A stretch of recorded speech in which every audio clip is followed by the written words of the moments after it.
आप ये बताइए कि यहाँ पर मोदी जी एक बार फिर से वादे कर रहे हैं और एक बार फिर से कह रहे हैं कि जनता का हम साथ देंगे, जनता का विकास करेंगे, लेकिन कहाँ है वो विकास जो 9.5 साल में जनता ढूंढ रही है? क्या लगता है? देखिए मैम, एक बात मैं बोलूँगा, मोदी जी ने तो अभी इलेक्शन से पहले एक बात और कही थी कि राजस्थान में अगर हमारी सरकार बनती है तो हम 450 का सिलेंडर करेंगे। तो पहले वो वाले वादे पूरे कर लें, उसके बाद आगे बात करी आए तो बेहतर है, क्योंकि जो वादे उन्होंने करे तो राजस्थान में सरकार बन चुकी है, तो पहले वादे पे खरे उतरें, उसके बाद 2024 के लिए क्या वादे करते हैं उस पर बात करेंगे। जी, तो यानी कि अगर देखा जाए तो जो वादे किए वो पूरे होते नजर आएंगे। नॉर्मल सी बात है, अगर सरकार कह रही है तो जो वादे पूरे होते नजर आएंगे, उस बात पे यकीन क्यों नहीं हो रहा है इस बार जनता को? देखिए यकीन कहाँ तक करें, क्योंकि उन्होंने वादे तो पहले भी करे थे। वादे करते हैं, उसके बाद में आ जाता है कि वो तो एक चुनावी जुमला था, चुनाव जीतने के बाद कहते थे वो तो एक चुनावी जुमला था, तो फिर यकीन कहाँ से करें हम? तो मैं यही कहना चाहूँगा, बार बार मैं एक ही बात कह रहा हूँ कि जो वादे किए हैं उनको अगर एक बार वो पूरा कर लें तो हम 2024 में उन पर यकीन करें। देखो उन्होंने, मैं ये नहीं कह रहा कि वो गलत हैं, मैं पिछले वादों की भी बात नहीं कर रहा हूँ। उन्होंने अभी जो जल्दी में वादे करे थे कि अगर राजस्थान में, छत्तीसगढ़ में अगर हमारी सरकार बनती है तो हम सिलेंडर सस्ता करेंगे, 450 का करेंगे। तो 450 का सिलेंडर वो जिस दिन सस्ता कर देंगे, हम यकीन कर लेंगे कि हाँ वो वादे करते हैं तो पूरा करते हैं। जी, आपसे बात करेंगे। आंटी जी, महंगाई है या नहीं है? बहुत ज़्यादा है। अच्छा, तो मोदी जी के आने से पहले नहीं थी महंगाई? थी, फिर भी देखो सरकार तो बदलती ही रहती है। अपनी अपनी जब सरकार आती है तो अपनी अपनी सब कोई दिखाता है, ऐसा नहीं है कि नहीं दिखाता है, दिखाता है, मगर बहुत ज़्यादा इस समय पे बहुत ज़्यादा महंगाई गरीब लोगों के लिए, बहुत ज़्यादा। तो मोदी जी कह रहे हैं कि जो गरीब लोग हैं उनको हम राशन दे रहे हैं, वो राशन पहुंच पा रहा है? जी, राशन पहुंच रहा है, मगर इस समय पे आधा कर दिया है। आधा में जिसके 5-5 बच्चे हैं कैसे पलेंगे आप बताओ? मैं भी, मोदी जी ने तो नारा दिया था ना, उन बीजेपी पार्टी ने कहा था हम दो हमारे दो, तो नारा दिया था तो हम लोग को अब क्यों आधा कर दिया? ऐसा नहीं करना चाहिए ना। उनका जो उन्होंने बोला था ठीक है, वो करा, उन्होंने मानते हैं कि करा, मगर इस टाइम जो आधा कर दिया, क्यों कर दिया? इसका मतलब क्यों कर दिया? ऐसा नहीं होता किसी को, हाँ बोलिए, ऐसा नहीं होता किसी को खाना दिया तो आधा नहीं देते हैं, उसको जब वो खाता है तो उसको थोड़ा खाना इतना तो देना चाहिए कि पेट भर जाए। जब मोदी जी की सरकार आई थी तब कहा था कि जो महंगाई की मार है वो अब लोगों को नहीं पड़ेगी, तो वो पड़ रही है अभी? बहुत ज़्यादा महंगाई पड़ रही है, और देखिए गरीब आदमी भी बहुत ज़्यादा परेशान है, क्योंकि देखो बड़ा आदमी तो कैसे कैसे चला लेगा। नोटबंदी हुई, उसमें गरीब आदमी पिसा, और जो है मजदूर कहाँ से ले आएगा?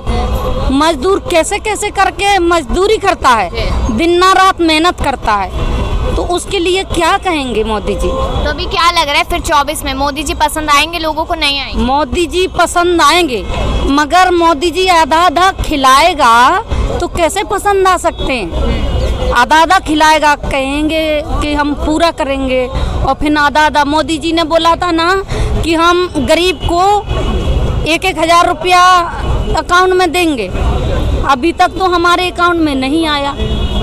कितना दिन हो गया मोदी को, अभी तक हमारे में एक भी नहीं रुपया आया, तो ऐसा भी तो गलत है। क्या करना चाहिए? अब क्या करना चाहिए? मोदी जी करें, और मोदी जी कर रहे हैं, वो देश को आगे ले गए। कहाँ ले गए? कहाँ दिख रहा है देश ही बहुत आगे दिख रहा है। अरे काम तो कुछ किया होगा ना मोदी जी ने, जो आपने कहा कि मोदी जी बहुत अच्छा कर रहे हैं। हाँ, अच्छा कर रहे हैं। काम क्या कर रहे हैं? काम को पब्लिक की जरूरत क्या है? पब्लिक को जरूरत नहीं है, काम की जरूरत नहीं है। तो किस चीज़ की जरूरत है पब्लिक को? पब्लिक को जरूरत है, सामने दिख रहा है, मंदिर मस्जिद और बस ये सब। मतलब आप सरकाज़मली बात कर रहे हैं? नहीं, सरकार का काम तो यही है भाई। सरकार का यही काम है? हाँ। सरकार का विकास करना काम नहीं है, काम जनता के लिए विकास करना, रोजगार देना। तो जो पब्लिक चाहती है वो तो हो रहा है ना, तभी तो बीजेपी जीत रही है। अच्छा, तो जनता चाहती है कि धर्म पे बात हो? हाँ, पहले धर्म बचना चाहिए। अच्छा, पहले धर्म बचना चाहिए, बाकी सारी चीजें गई तेल लेने। हाँ, तेल लेने गई, और क्या फर्क नहीं पड़ता। रोजगार जरूरी नहीं। क्या ऐसे काम कर दिए बीजेपी ने? देखो मैम, क्या नहीं कर रहे आप बताओ? नहीं, आप ये बताइए क्या कर रहे हैं? क्या नहीं कर रहे हैं वो? क्या करे आप ये बताइए ना। मैं खुश हूँ। अरे खुश तो है, कुछ तो क्या होगा ना बीजेपी देखो, ने। मैं कभी यूपी जाता हूँ ना, मैं रात को 12 बजे भी, तो मैं कोई समझ गई, आप कह रहे हो कि बहुत सेफ है। देश में क्या हुआ है बीजेपी के राज में, ये बताओ। क्या नहीं हो रहा बताओ? भाई किसी को दिक्कत है बीजेपी से? हाँ जी, बूझ लो। क्या कह रहे हैं अंकल जी? एक बार और दोबारा सरकार बन जाएगी तो आधा बीजेपी गया तो आधा भी आधा देश बिक जाएगा। नौकरी नहीं मिलेगा किसी का, 10 साल में किसी का नौकरी नहीं मिला। और समझिए कि एक बार भी जीत जाते हैं तो अहमदाबाद तो बेच ही दिए, उधर रेलवे बेच दिए, एयरपोर्ट बेच दिए, ये दिल्ली के भी बेच देंगे। नहीं, आपका रीजन नहीं पता ना, मैं बेचने का रीजन नहीं पता आपको। आप सरकारी नौकरी मिल गई, मैं सरकारी नौकरी जो एक मिनट मैं सरकारी नौकरी हूँ, मैं सरकारी नौकरी हूँ ना, जब मैं प्राइवेट नौकरी, मैं सरकारी नौकरी मिल जाना मेरे को तो मेरा क्या झाड़ू मारी निकल के भाग आया। प्राइवेट में क्या सच्चाई चाहिए, काम चाहिए हमें। क्यों? काम भी लेगा ना। अगर मैं सरकारी नौकरी मिल गई ना मेरे को तो मैं भाड़ में जाऊंगा, देख लेगा दूसरा बंदा। निकाल दो ऑफिसर को, अगर काम नहीं कर रहा अफसर तो निकाल दो। मैम आप नहीं समझ रहे ना, अगर मैं सरकारी नौकरी होगी मेरी तो मुझे कौन करेगा? कोई हाथ लगाने वाला है क्या? सरकारी नौकरी है।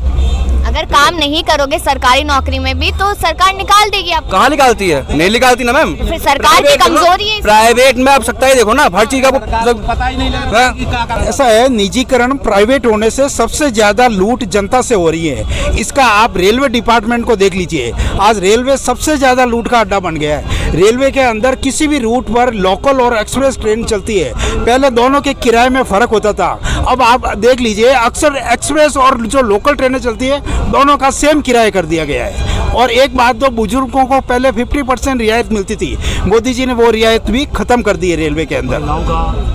रेलवे के अंदर जो सुविधाएं मिलती थी, और एक बात है पहले रेलवे में जितना मतलब जो स्लीपर कोच के जो कंपार्टमेंट होते थे वो आधे से भी कम कर दिए। मेरे को तो देख के ताजुब हुआ, मैं अभी जोधपुर से यहाँ से जोधपुर गया तो स्लीपर ट्रेन के पहले 12 डब्बे होते थे, मेरे को ताजुब हुआ कि सिर्फ 2 डब्बे, और वो 10 डब्बे स्लीपर के काट के उन डब्बों को एसी मतलब एसी में बढ़ा दिए उन्होंने। कहने का मतलब जो आम और मध्यम वर्ग है उनसे सुविधाएं छीनी जा रही है, और सुविधाएं किनको दी जा रही है? जो अपर कैटेगरी है, जो इकोनॉमी के लेवल पे अपर कैटेगरी है। यानी कि जो 600 रुपये में जो यात्रा मैं कर रहा था वो अब वहाँ मेरे को टिकट अवेलेबल नहीं है। अगर मुझे जाना है तो एसी में टिकट बुक कराना पड़ेगा, मेरे को 2500 देना पड़ेगा। कहते हैं कि बड़े लोग अगर उनको फायदा करा भी रहे हैं तो बिजनेसमैन है, वो नौकरियां दे रहे हैं जनता को। नहीं तो आम लोगों को आप भेड़ बकरियों की तरह पिस रहा है आम आदमी।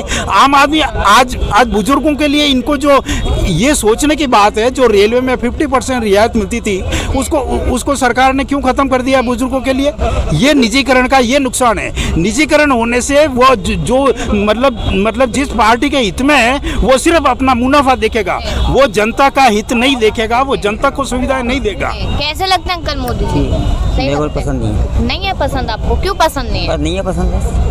कुछ तो काम हो, कुछ मतलब कि देखा जाते टाइम में क्या देखा हमने? कुछ हो नहीं रहा। 2014 के बाद विकास हो रहा है, कुछ विकास नहीं हो रहा। सरकार तो कह रही है, बताओ ना मुझे। सरकार कह रही है विकास हो रहा है 2014 के बाद। विकास हो रहा है, दिख नहीं रहा विकास। नहीं दिख रहा। तो मतलब 2014 से पहले होता था भाई, जो अमीर बनते जा रहे हैं, बस पैसे बनते जा रहे हैं, गरीब आदमी गरीबी मर रहा है। तो मतलब बड़ा अंतर नजर आ रहा है 14 से पहले का। 14 मैंने कोई अंतर नहीं देखा, मैडम भी कुछ अंतर देखा। भ्रष्टाचार खत्म हो रहा, कुछ भ्रष्टाचार खत्म नहीं हुआ। भ्रष्टाचार हो ही रहा है, अभी भी हो रहा है, होता भी लगा, ये कभी खत्म हो ही नहीं सकता भ्रष्टाचार। तो और महंगाई तो बढ़ती जा रही है, उनकी तो ध्यान ही नहीं है कोई का सरकार का।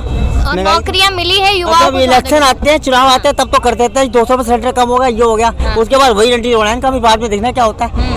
जब मोदी जी जीत जाएंगे ना, फिर उसके बाद वही आनी होनी है पहले वाली कहानी।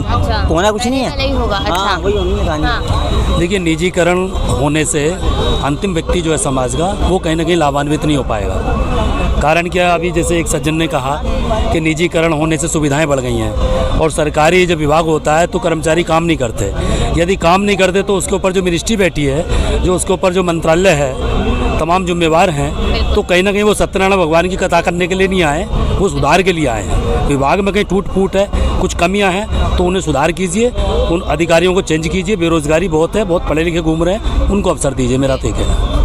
तो अभी क्या कहेंगे, 9.5 साल जो हो गए हैं, 10 साल जल्दी होने वाले मोदी जी को, कैसा रहा है समय? देखिए, धार्मिक दृष्टि से तो ठीक किया उन्होंने, एक धर्म का क्रेज बढ़ा दिया गया है, लेकिन तो सही है। देखिए, एक धर्म का क्रेज बढ़ाना सही नहीं है, लेकिन जो उस धर्म को देखिए, जो उस धर्म के फॉलोवर्स हैं, देखिए जो धर्म के फॉलोवर्स हैं उनको अच्छा लगेगा।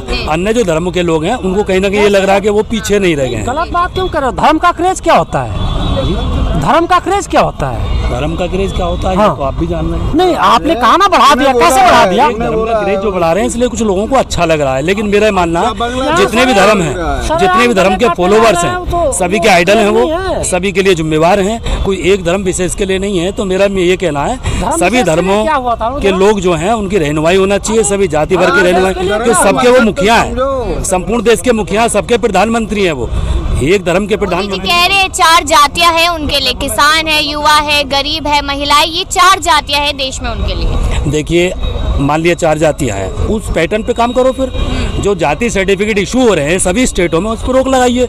कास्टिज्म नहीं होना चाहिए। फिर देखिए हमारा देश कहाँ से कहाँ प्रगति करेगा।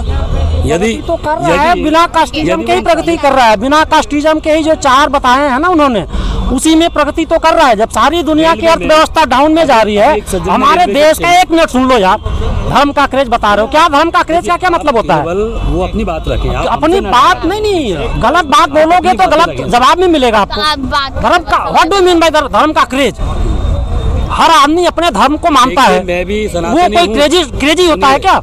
1 मिनट, हम सनातनी अब हमारे धर्म को कोई गाली देगा, कोई गोमूत्र कहेगा, कोई जो है डेंगू कहेगा, तो उसका रिप्लाई नहीं करेंगे? रिप्लाई करना धर्म का क्रेज होता है क्या? हर आदमी अपने धर्म के प्रति क्रेज होता है। यहाँ तो मिल जाए तो मुंह तोड़ देंगे अगर धर्म के खिलाफ कोई कुछ बोले। एक मिनट भैया जी, हम सनातनी है, सुनिए, हम सनातन धर्म से हैं। या तो आप मंत्र सुना दीजिए, हमसे पूछ लीजिए कौन सा मंत्र चाहिए, शिव स्तुति, शिव वंदना, नवदाष्टक, रुद्राष्टक। ऐसा नहीं हम उस धर्म से नहीं कर लेने से है, लेकिन हमारा सुनिए, हम गाली नहीं दे रहे, हमारे नहीं दी। सनातन धर्म का जो अस्तित्व है, तो काम पूछने आए हैं, काम पूछ रहे हैं हम, काम पूछ रहे हैं। वो हमारे सनातन धर्म को गाली दे रहे हैं। हो सकता है कि वो भी मंत्र जानते हो सकता है कि वो भी हनुमान चालीसा पढ़ते हो, लेकिन हनुमान चालीसा सुबह पढ़ के और शाम को हमारे धर्म को, जो सनातन धर्म को गाली दिया है, तो वो क्या सही है क्या? बताइए, देश में धर्म जरूरी है ज्यादा या विकास जरूरी? धर्म तो व्यक्तिगत चीज है, धर्म हर आदमी का व्यक्तिगत चीज है। विकास देश के लिए जरूरी है, हर आदमी के लिए विकास जरूरी है।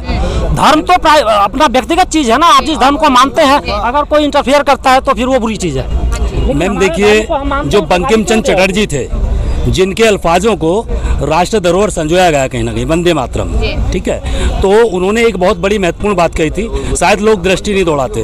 उन्होंने ये कहा था कि मानवता और इंसानियत पर, इंसानियत और मानवता पर यदि राष्ट्रता हैवी होती है तो मैं अपने जीते जी ऐसा नहीं होने दूंगा, जबकि उनके विचारों को राष्ट्र धरोहर माना गया है। तो कहने का तात्पर्य वर्तमान जो सिचुएशन है देश की, कहीं ना कहीं देखिए, मानवता इंसानियत पर राष्ट्रता की तो छोड़िए, राष्ट्रता हैवी हो तो चल जाए क्योंकि राष्ट्र का अस्तित्व बढ़ जाए, लेकिन यहाँ पे धर्म का क्रेज ज़्यादा हैवी है। कहीं ना कहीं मानवता कहीं ना कहीं वो खतरे में नजर आ रही है। कहीं ना कहीं ज़्यादा धर्म का क्रेज ना बढ़ा के राष्ट्रता की जो धरोहर है, जो सरकारी विभाग हैं, उनको धर्म को ज्यादा लेकर आया जा रहा है, विकास पे ज्यादा बात नहीं होती है, ऐसा हाँ कुछ बिल्कुल है। मेरा मानना है, कहीं ना कहीं विकास भी होना चाहिए।